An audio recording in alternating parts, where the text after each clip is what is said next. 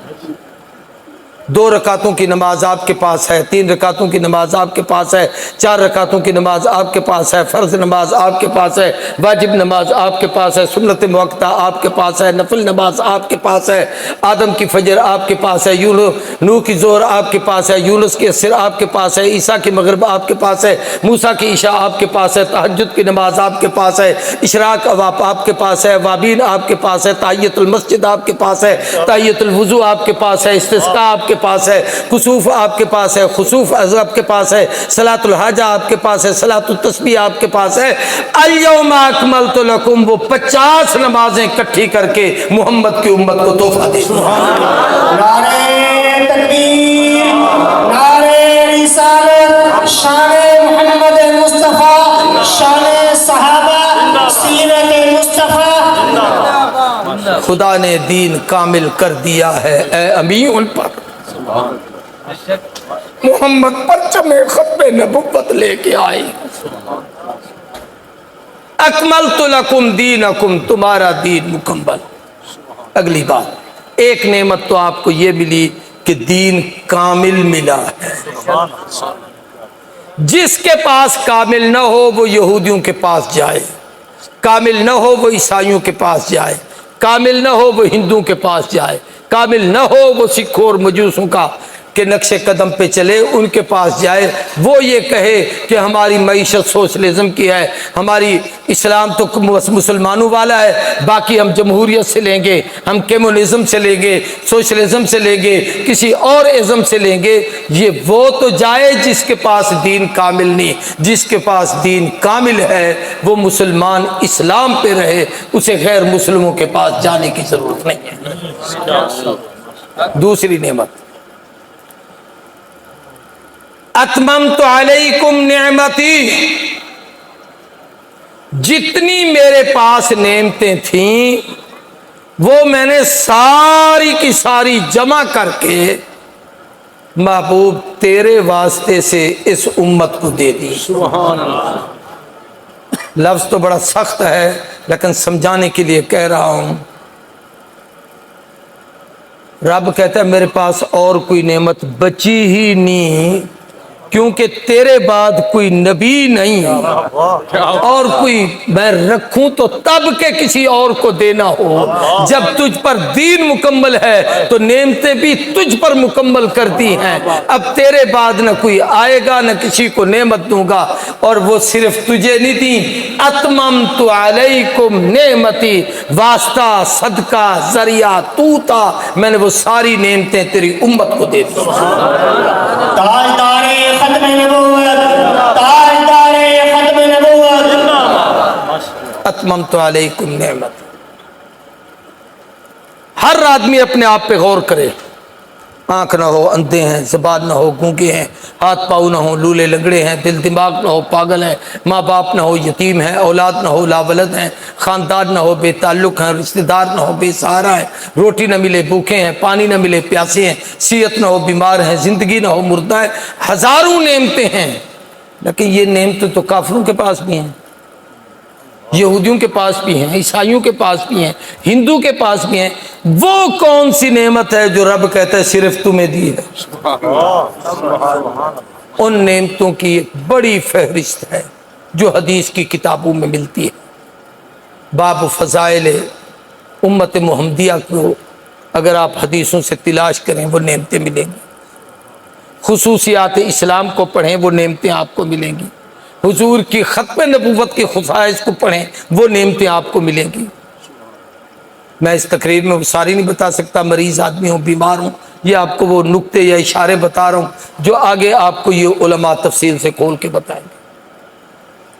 ان میں سب سے بڑی نعمت، جس نعمت کو دے کر بطور نعمت رب نے احسان جتلایا ہے، لقد من اللہ علی المؤمنین، وہ نعمت ہے محمد کریم کا وجود. سبحان اللہ، سبحان اللہ.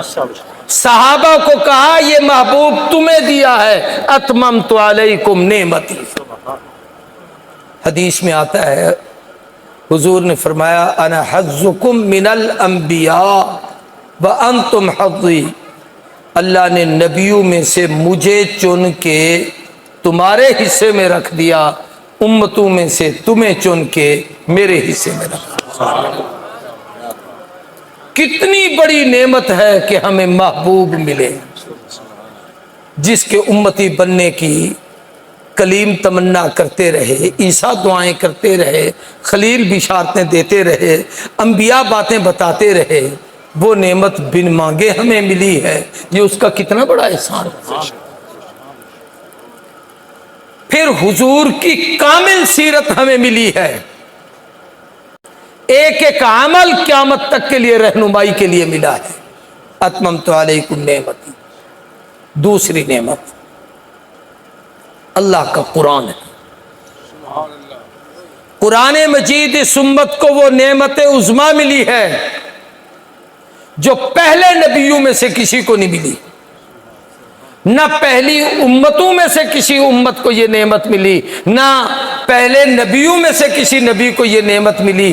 آقا بھی پہلے نبیوں میں سے کسی کے حصے میں نہیں، پہلے نبیوں امتوں میں سے کسی کے حصے میں نہیں، قرآن بھی نہ پہلے نبیوں میں سے کسی کو ملے نہ امتوں میں سے کسی کو ملے۔ قرآن حضور کی ختم نبوت کا قیامت تک باقی اور زندہ معجزہ ہے، اور اس امت کے یہ 8 اور 10 سال کے بچے جو سامنے بیٹھے ہیں، جو آپ کی اس مدینۃ العلوم کی درسگاہ میں ہیں، یہاں جو قرآن سنت کو بچے اور بچیاں پڑھتی ہیں، ہر بچے کا وجود حضور کی ختم نبوت کا معجزہ ہے، سبحان اللہ، کہ ان کے سینے میں خدا نے قرآن محفوظ کر دیا۔ پھر الفاظ بھی معجزہ ہیں، اس کے معانی بھی معجزہ ہیں۔ معنی اس لیے کہہ رہا ہوں کہ قرآن کی تعریف لفظ ہے ہی نہیں، اللفظ والمعنی جمع، الفاظ اور معنی کٹھے ہیں، اس لیے جس لفظ کا معنی نبی نے بتایا ہے تو امت کو آتا ہے، نہیں بتایا تو کسی کو ہی پتہ نہیں۔ کوئی بتا دے الف لام میم کا کیا معنی ہے؟ محنت ہے علماء نے، وہ جو راسخین فی العلم ہے، تلاش کرنے کی کوشش کی ہے، لیکن حقیقت یہ نہیں، اللہ و رسولہ عالم۔ اس لیے قیامت تک کا سارا نظام جو قرآن نے بتایا ہے، یہ حضور کی ختم نبوت کا معجزہ ہے، اور اس وقت بھی پوری دنیا کے کفر کی طاغوتی طاقتوں کو چیلنج ہے، قرآن کی معیشت جیسی معیشت دکھاؤ، قرآن کی سیاست جیسی سیاست دکھاؤ، قرآن کے علم جیسا علم دکھاؤ، قرآن مجید کے اسلوب جیسا اسلوب دکھاؤ، قرآن مجید کی گفتگو جیسی گفتگو دکھاؤ۔ قرآن مجید جب سے اترا اب تک اتنا محفوظ ہے کہ اس وقت سے اب تک اس کی ادائیگی تلفظ بھی محفوظ ہے، اس کا انداز تحریر بھی محفوظ ہے۔ نعرہ تکبیر، نعرہ رسالت، شان محمد مصطفیٰ، عظمت قرآن، شان صحابہ، حضرت اقدس۔ یہ کسی کو غلطی لگی ہوگی کہ نبی نے تو یوں کہا تھا، اس نے یوں لکھ دیا۔ صحابہ پہ اتنے بڑی بے اعتمادی، ہر کتاب لکھی ہوئی اوپر سے آئی ہے، قرآن رب نے بھی بولا ہے، جبریل نے بھی بولا ہے، حضور نے بھی بولا ہے، حضور کے بولنے کے بعد صحابہ نے لکھا ہے۔ ایک بات اور عجیب کہتا ہوں، انجیل کو لکھنے والے 12 شاگرد تھے حضرت سیدنا عیسیٰ کے، اس کی 400 قسمیں بن گئیں، بعد میں انہوں نے کٹھی کی تو 4 قسمیں بنی، مرقس کی انجیل، یوحنا کی انجیل، لوکا کی انجیل، متی کی انجیل۔ قرآن مجید کے کاتبان وحی صحابہ 55 ہیں۔ حضرت مولانا کیا نام تھا ان کا، قاری طاہر رحیمی مرحوم،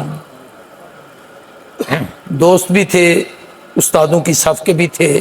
قاسم العلوم میں ہم نے 1 سال کٹھے گزارا، کسی کو ان کی درسگاہ میں جانے کی جرت نہیں ہوتی تھی، میری یاری ہوتی تھی تو میں جا کے ان سے بیٹھ جاتا تھا، باتیں کرتا تھا۔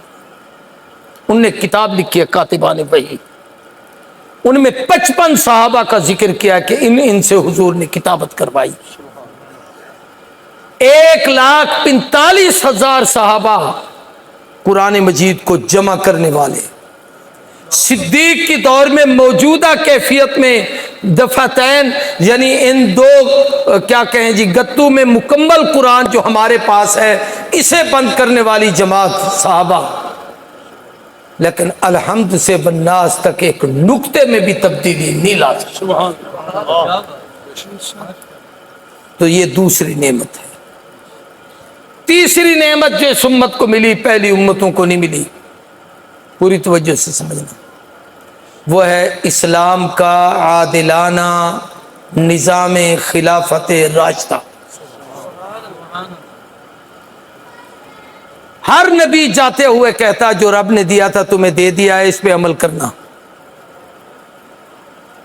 پھر کوئی اور نبی آتا وہ آگے یہی کہتا، وہ اور آتا تو وہ یہی کہتا۔ حضور کی جب باری آئی ہے تو آپ نے جانے سے پہلے کہا کہ دین سمجھنا ہے تو ما انا علیہ و اصحابی، جو اس پر میں ہوں، جس پر یہ ہیں، یہ دین ہے۔ سنت سمجھنی ہے تو علیکم بسنتی و سنت الخلفاء الراشدین المہدیین، یہ میرے یار جو کریں مت کہنا یہ تراویح عمر کی بدعت ہے، سنتی۔ خلیفہ راشد کی سنت ہے، قیامت تک محمد کی سنت ہے، اور اسی طریقے سے عطا ہوتی رہے۔ مت کہنا دوسری اذان عثمان کی بدعت ہے، خلیفہ راشد ہے۔ اور عجیب ہے کہ ایک خلیفہ راشد جس عمل کو کر کے جائے، دوسرے کو جرت نہیں اسے ختم کرنے کی، چاہے کہ بعد کے آنے والا کوئی چوڑا یہ کہے میں تو نہیں مانتا، یہ تو بدعت ہے۔ علیکم بسنتی و سنت الخلفاء الراشدین المہدیین۔ یہ اللہ نے وہ نعمت ہمیں عطا کی، اور ایک نعمت قیامت تک اس امت کی وہ نقل و حرکت جو دعوت و تبلیغ کے نام سے ہے، یہ بھی حضور کی ختم نبوت کا معجزہ ہے، اور یہ وہ نعمت ہے جو آدم سے عیسیٰ تک کسی نبی کو نہیں ملی کہ اس کی امت میں ایسی جماعت جاری نہیں ہوئی۔ حضور کے زمانے سے اب تک نام یا شخصیات تو بدلتے آئے ہیں، جماعت ایک ہی رہی ہے جو امت کو دعوت و تبلیغ کرتی تھی۔ پہلی امتوں میں ابدی جہاد نہیں تھا، وقتی ہوتا تھا، نبی جاتا تھا جہاد بھی ختم ہو جاتا تھا۔ بعض نبیوں نے جہاد نہیں کیا، سیدنا عیسیٰ علیہ السلام نے ابھی تک جہاد نہیں کیا، قرب قیامت میں آئیں گے دجال کے فتنے سے مقابلہ کریں گے، وہ جہاد ہوگا۔ لیکن اس امت کا جہاد اس وقت سے لے کر قیامت تک جاری رہے گا، اور اب بھی ہے۔ یہ یاد رکھو، وَأَعِدُّوا لَهُم مَّا اسْتَطَعْتُم مِّن قُوَّةٍ، مسلمانوں کے لیے ہے، کافروں کے لیے نہیں۔ کافر تیار کرتے ہیں، ہم ہاتھ باندھ کے آگے کھڑے ہو جاتے ہیں۔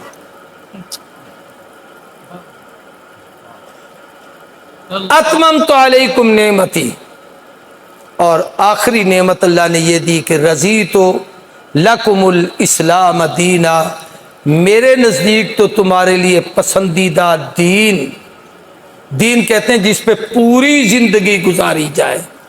تبلیغ والے ایک جملہ کہتے ہیں بھی پورا دین، پوری امت میں پورا دین آ جائے، اس کے لیے محنت کی ضرورت ہے، اور وہ پورا دین دین اسلام ہے، دنیا کا کوئی دین پورا نہیں ہے۔ یہ بھی ایک عجیب بات ہے۔ یہودیت لاؤ سامنے، ہزاروں باتیں اس میں ایسی ہیں جن میں وہ ناکام ہیں، سوائے اس کے کہ ان کے سکالر ٹائپ لوگ بیٹھ کے ایک نیا ایجاد مسئلہ کر لیں اور ان کو بتائیں، ورنہ ان کے مذہب میں نہیں ہے۔ انجیل میں 20 باتیں ایسی ہیں جو ان کے اندر نہیں ہیں۔ ان نبیوں کی زندگی میں نہیں، عیسیٰ علیہ السلام نے شادی نہیں کی، لیکن رضیت لکم الاسلام دینا، تمہارا دین کامل ہے۔ کہہ دو ہمارا دین، اونچی آواز سے کہو ہمارا دین۔ اور وہ پسندیدہ دین کون سا ہے؟ اسلام۔ سارے کو کون سا ہے؟ اب آپ سے گزارش ہے کہ اس اسلام کو سیکھو، اسلام کو نہ سیکھو، زلف کو بھی تو کہتے ہیں، اسلام کو سیکھو۔ اور اسلام کامل ملے گا ان لوگوں سے جنہوں نے کامل لوگوں کے پاس بیٹھ کر سب کا اسلام پڑھا ہے۔ انجینئر سے نہیں ملے گا، ڈاکٹر سے نہیں ملے گا، پروفیسر سے نہیں ملے گا، کسی سکالر سے نہیں ملے گا، دین کے لوگوں سے ملے گا، ایمان والوں سے ملے گا، اسلام والوں سے ملے گا۔ آخری بات کہتا ہوں، صحت ساتھ نہیں دے رہی، یہ جتنا کچھ کہا میں نے اپنے آپ پہ جبر کر کے کہہ دیا ہے۔ اللہ کرے پھر 20 سال کے بعد تم بلاؤ جیسے اب بلایا ہے، پھر بھی رابطہ ایسے ہی قائم کرنا جیسے اب کیا ہے، کہ جب سے ان لوگوں نے اشتہار چھاپے یا میں نے ٹائم دیا، اللہ کے فضل سے اس ادارے کے کسی بزرگ کا میرے ساتھ کوئی رابطہ نہیں، شکوہ نہیں ہے، میں محبت میں یہ باتیں کرتا ہوں۔ دکھ لگتا ہے ہم اتنا سفر کر کے آپ کی محبتوں میں آتے ہیں، آپ اتنے بے پرواہ ہوتے ہیں کہ اس آدمی سے رابطہ بھی جائز نہیں سمجھتے۔ ہمارے تمام مشائخ میں دین کے باقی رہنے کا سب سے بڑا تعلق، سب سے بڑی چیز تعلق مع شیخ اور رابطہ مع شیخ، یہ نہیں ہے تو پھر اس کے پاس کچھ بھی نہیں ہے۔ پھر وہ مرزا قادیانی بن جائے، وہ چکرالوی بن جائے، وہ پرویزی بن جائے، وہ غامدی بن جائے، اسلام کو اس کی ضرورت نہیں ہے۔ اس آیت میں 4 لفظ کم ہیں، کیا ہیں؟ علماء کرام تو بولے ان کو سمجھ آئے نہ آئے، ان کو تو آئے۔ کتنی ہے؟ الیوم اکملت لکم دینکم واتممت علیکم نعمتی ورضیت لکم الاسلام دینا۔ کم کا معنی ہوتا ہے تم، کم کا معنی کیا ہے؟ اب یہ تم تھوڑی ہو، نہیں، وہ تم ہیں جو نبی کے پاس تھے۔ ایک بات، ان سب میں بھی وہ تم جو 4 ہیں جن سے دین اس ترتیب سے چلا ہے۔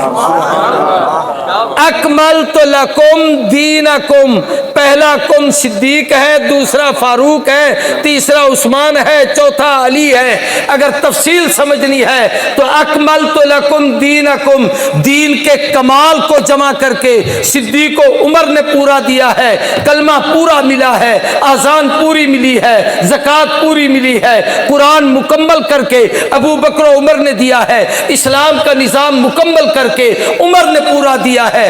اکملت لکم دینکم اتممت علیکم نعمتی، فتوحات کا دسترخوان بچھا ہے، جتنی نعمتیں تھیں عثمان کے صدقے سے امت کو ملی ہیں۔ رضیت لکم الاسلام دینا، قیامت تک اس دین کی بقا پر مہر ہے تو علی ابن ابی طالب کی۔ سبحان